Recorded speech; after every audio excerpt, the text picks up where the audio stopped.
श्रद्धाशील बंधुओं एवं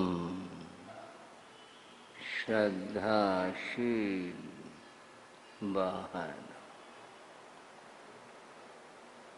आपके सामने भगवती सूत्र की चर्चा चल रही है। प्रसंग है कालस्वेशी पुत्र अणगार, जो भगवान पार्श्वनाथ के परंपरा के साधु थे। दूसरे हैं भगवान महावीर की परंपरा के साधु। उन दोनों का मिलना हुआ, परस्पर में वार्ता हुई। अब हम इसे यूं कह सकते हैं, जब दो ज्ञानी आपस में मिलते हैं तो चर्चा ज्ञान की होती है। संसारी व्यक्ति संसार की बात करते। कालस्वेशीय पुत्र अणगार ने उन संतों से 6 बातें पूछी, उनका अर्थ पूछा,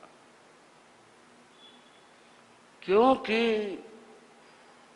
जो बात है वह तो अर्थ की है।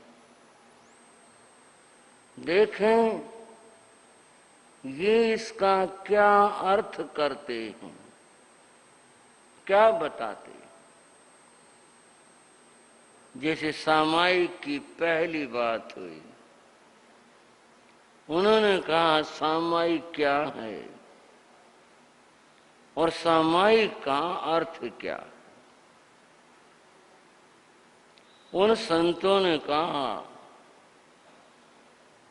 हम सामायिक को जानते हैं, उसके अर्थ को भी जानते हैं। तब कालस्वेशीय पुत्र अणगार ने कहा आप बताओ सामायिक क्या है। बंधुओं, सामायिक के बारे में कुछ बातें आपके सामने हुई। यूं तो ये 6 प्रश्न हैं और 6 प्रश्न थोड़ी थोड़ी बात भी करे जो 6 दिन की अपेक्षा तो रखते ही हैं, पर थोड़ी बात कर लेंगे। और भी हमने बहुत सारी चर्चाएं करनी है। आज इन 6 बातों में से दूसरी बात की चर्चा करते हैं। उन्होंने पूछा प्रत्याख्यान पचखान क्या है और उसका अर्थ क्या है। आप भाई बहनें सोच रहे होंगे, वैसे तो सामायिक भी कोई मुश्किल सी बात नहीं थी, चलो पूछ लिया। प्रत्याख्यान भी कोई मुश्किल बात नहीं, आसान सी बात है। इसमें क्या बात है। पचखान, पचखान कहो या प्रतिज्ञा कहो, पचखान तो यही है, कुछ छोड़ देना, प्रतिज्ञा कर लेना, ये पचखान है। जो आपने सोचा होगा अगर वो इसके आसपास है तो ठीक ही है, परंतु शास्त्र में, आगम में इन्हीं बातों को बड़ी गहराई के साथ लिया गया। पचखान शब्द को सामने रखते हैं। थोड़ा सा बोझिल ना होना कि कोई मुश्किल से बात हो रही है। आनंद लेना तो आनंद आएगा, कोशिश करोगे तो आएगा। प्रत्याख्यान शब्द 3 टुकड़ों के मिल करके फिर बना है। प्रति, आ और फिर आख्यान। ये शब्द 3 भागों में बटा है। इन 3 के मिलने से इसका अर्थ बना है। जो पहला शब्द हमारे सामने है वह है प्रति। प्रति क्या चीज है? प्रति का अपना स्वयं में एक अर्थ नहीं होता। प्रति का अर्थ जो है वो किया गया, यहां पर पाप किया गया। सब जगह प्रति का अर्थ पाप नहीं होता, शब्दानुरूप इसका अर्थ बनता है। यहां प्रति का अर्थ पाप किया गया। फिर शब्द आया आ, समझ रहे हैं ना? आ इति मर्यादा। आ शब्द का अर्थ मर्यादा होता है, सब जगह नहीं होता, पर यहां मर्यादा अर्थ है। आ इति मर्यादा। फिर है आख्यान। आख्यान धारण करना, कहना, इन अर्थों में आता है ये। तो क्या हुआ इसका अर्थ? पाप का मर्यादा पूर्वक, ज्ञान पूर्वक परित्याग कर देना, इसका नाम प्रत्याख्यान होता है। श्राव को प्रत्याख्यान समझे होंगे आप। प्रत्याख्यान का क्या अर्थ हुआ?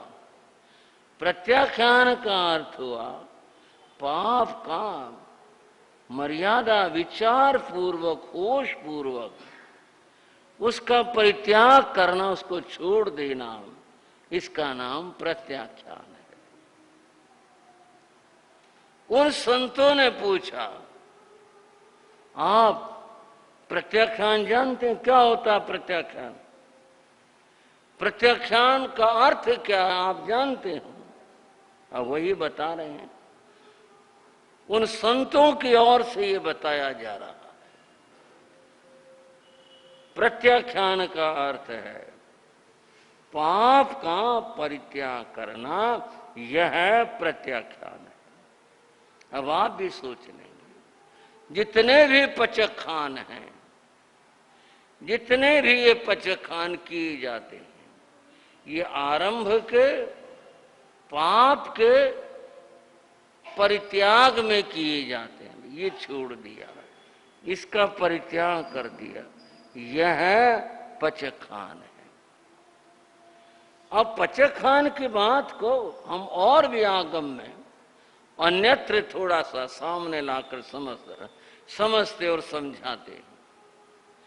पचखानेन भन्ते जीवे किम जनाई। क्या तुम जानते हो? इस प्रश्न का यहां हम दोबारा से विचार करते हैं। प्रत्याख्यान का, पचखान का क्या फल होता है? क्या उसका फल होता है? बड़ा अर्थपूर्ण है। मैं कुछ आपको कहना, बताना और देना चाहता हूं। कितनी अद्भुत बात कही गई। पचखाणेन जीवे आशा दारायण निरुंभई। प्रत्याख्यान करने वाला पाप के दरवाजों को बंद कर देता है। भाइयों, श्रावक श्राविकाओ, कहीं कदाचित कल्पना के द्वारा उदाहरण सामने रखते हैं, आंधी आने की कोई स्थिति बनी, धूल दिखाई दी, आंधी आ रही, गुब्बार उठ रहा है। आप गृहस्थ हो, आप देखते हो आंधी आएगी, धूल अंदर आएगी, अपने घर के दरवाजे खिड़कियों को क्या कर लेते हो? बंद कर लेते। आसव दाराएं निरुंभई, दरवाजों को बंद कर लेता है साधक। और वो कौन से दरवाजे हैं? पाप के। उनको बंद करना, पाप को आने से रोकना, उन पाप को आने से रोकना जो है, ये प्रत्याख्यान है। और क्या है प्रत्याख्यान? पचखाणेन जीवे, और बता रहे हैं, इच्छा निरोहम करई। शास्त्र का एक एक शब्द जो है बड़ा चिंतनीय, विचारणीय है। मैं नहीं समझता आप इसकी गहराई में कितना गोता लगा रहे हैं, लेकिन समझने की कोशिश करेंगे।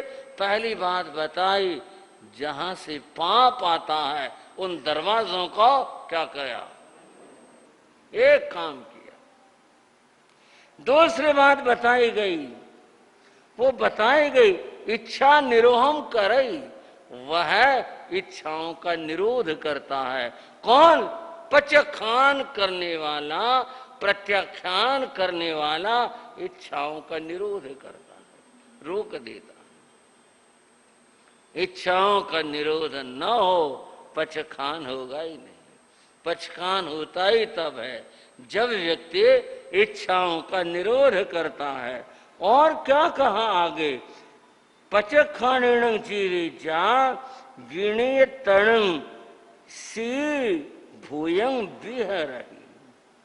और वह है पचखान करने वाला विणय तणं, विनेत विगत तृष्णा, जिसके तृष्णा चली गई है उसको विगत तृष्णा कहा है। विगय तणं शास्त्र का शब्द है। विगय तणं, विगत चली गई है क्या? जिसकी तृष्णा। और फल की बात, परम सी भूय विहरई, वह परम शीतलता को प्राप्त करता है। मेरा मन होता है इस बात पर चिंतन हो, शीतलता को प्राप्त करता है। शीतलता, तृष्णा की आग में जो जल रहा था व्यक्ति, वो आग बुझ गई, वो दूर हो गई, तृष्णा मिट गई, तृष्णा दूर हो गई। अब जीवन के अंदर क्या आया? अब जीवन के अंदर आए शीतलता, शांति। जब तक इच्छा थी, जब तक तृष्णा थी, जीवन में अशांति थी, जीवन जल रहा था अशांति की ज्वाला में। अब उसके बुझ जाने पर, दूर हो जाने पर परम शी भवई, वह परम शीतलता को प्राप्त करता है। यह पचखान के संबंध में शास्त्र में बताया गया। इसको अब थोड़ा सा विचार करते हैं। जीवन में अशांति का कारण इच्छा और तृष्णा है। पूछा था ना, क्या तुम जानते हो पचखान क्या है? बोले हाँ जानते हैं पचखान क्या है। पचखान का अर्थ पता क्या है? बोले हाँ पता है, बताते हैं। पचखान क्या चीज है? यह जो तृष्णा और इच्छा है, यह जीवन की अशांति है। पचखान जहां किया वहां ये अशांति और तृष्णा बुझ गई, ये दूर हो गई, ये चली गई।